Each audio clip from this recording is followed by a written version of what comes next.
So this video is how do we set up the project billing for progress bill. First, we will need to set up the two application settings. So you search for application settings and then you search for key holdback. Here we will have two settings. The first one is what is the default holdback method? It should be progress draw. So if you change this holdback method from progress draw to project or to empty, then the system will not trigger holdback billing. So that's the first thing. And then the second one is what is the holdback billing item? The default will be ZZ holdback. And if you have your own holdback billing item, put your own holdback billing item number here. And because we will need to synchronize with QBO or other ERP system, we will need to make sure that the item we select here is an item existed in your ERP system. All right, so now we go to our project. This project, it does not have any progress billing and holdback setup. It's all empty. So it looks like this empty table. First, we will need to go to the progress billing screen and then set up our progress billing.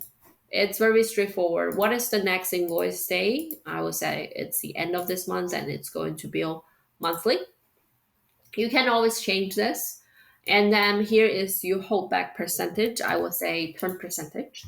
And then I will put my first progress billing line. You can have multiple lines. You can split them into different cost code, for example, cost code labor, cost code part.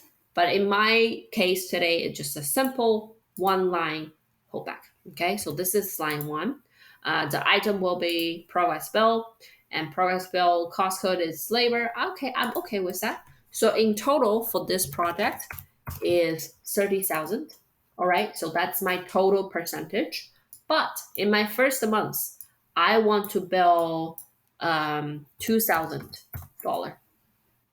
Or let's say 3,000 is easy for the system to calculate. So the system will automatically calculate turn percentage at this time. And also I want to let the system know that, okay, so next time I want to bill 3,000 as well. So every month is 3,000. All right, so in total it will be 10 months.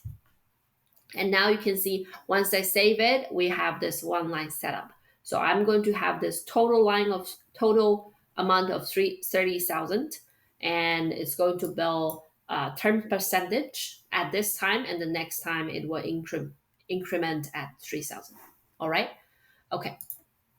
So let me refresh the project, and now you can see that it has one project draw set up automatically for me. So this is the bill date. Billing date is this. The billing type is progress draw, and the billing interval is monthly. All right. Also, I will need to go to my holdback bill to make sure that my holdback looks correct. So come here and take a look. The holdback percentage is 10. And then here is the holdback percentage, which is 10. We good. And holdback percentage to bill is 0 because we don't have any holdback a month. So at this moment, leave it 0. Once we have some holdback a month, if in our next period you want to bill the holdback a month, maybe 50% or 100%, you can put it here. All right. So I save it. And once I save it, let's go back to the project and then refresh it. And you can see that the system,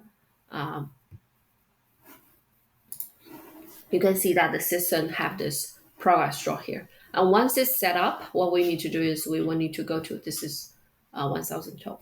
We will need to go to our invoice generating and then generate our invoice. So this is project 12.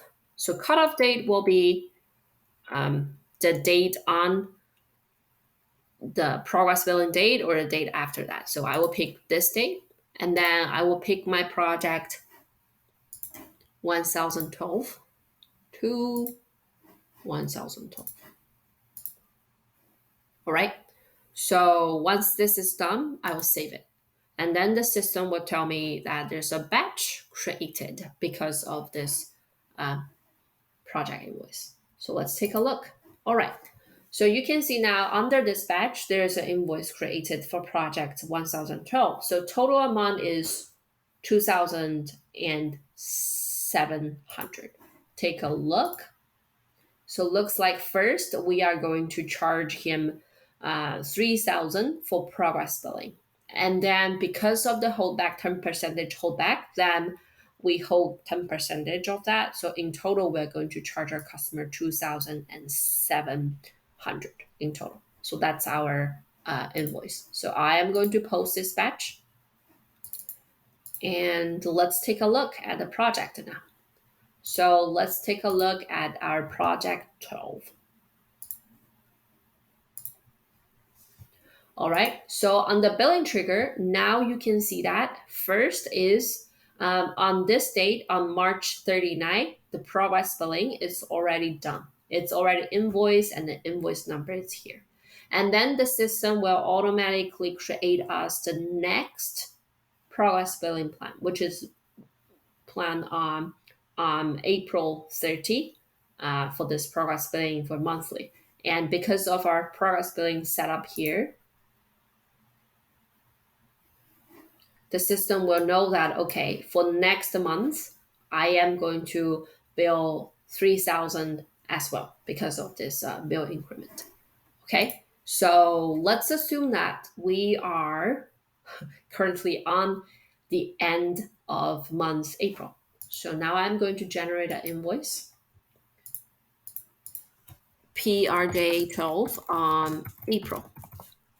Okay, so the cutoff date we will pick it as April 30 because we're going to pretend that we are on April 30 and then pick this project.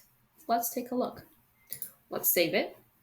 And then a new progress billing is going to be generated for the April invoice. Again, there are two lines inside that. First line is the progress bill line. The second line is the holdback bill. All right, so I'm going to post it. And, well, let's assume that this is April. And then in the project itself, I'm going to jump to the project number 12. And in the project itself, you can see that, okay, the system will automatically create a third line for next May progress billing. That's the first thing. And then if you go back into your progress billing screen, first is we know that in total there is 600 holdback a month. And we already bill 20% of the total. And next time we're going to bill another 3,000, which is in total bill 30% of this project. Okay.